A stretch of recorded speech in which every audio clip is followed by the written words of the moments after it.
प्राकृतिक भाषा वो कहलाती है जो नेचुरल है, जिसमें व्याकरण आदि का विशेष ध्यान नहीं रखा जाता।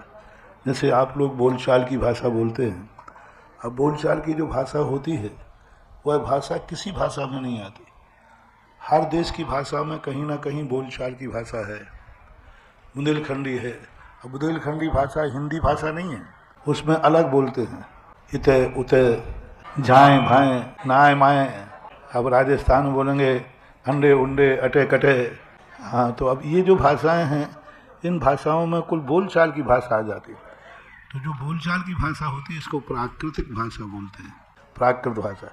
और संस्कृत भाषा जो होती है वो एक व्याकरण से सिद्ध होती है, संस्कारित की जाती है, उसको व्यक्ति को पढ़ना पड़ता है, ऐसा माना जाता है।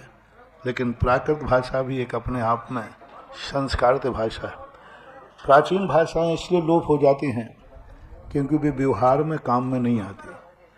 वही भाषा जीवित रहती है जो व्यवहार में काम आती है।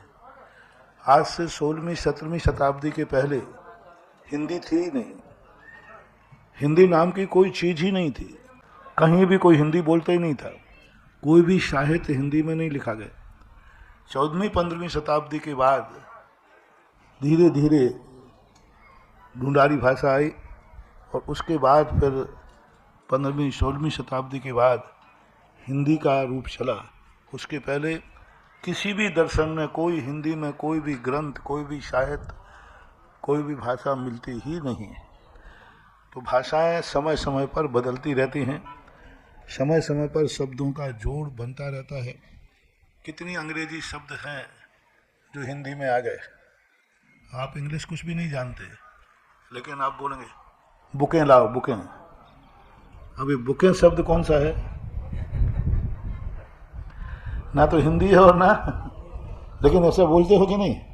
तो अब हिंदी में उसको शामिल कर लिया गया, बुकें लाओ यानी बहुत सारी पुस्तकें। तो भाषा का अर्थ है हमारे अभिप्राय को जो व्यक्ति जिन शब्दों से समझ जाए वही भाषा श्रेष्ठ भाषा है।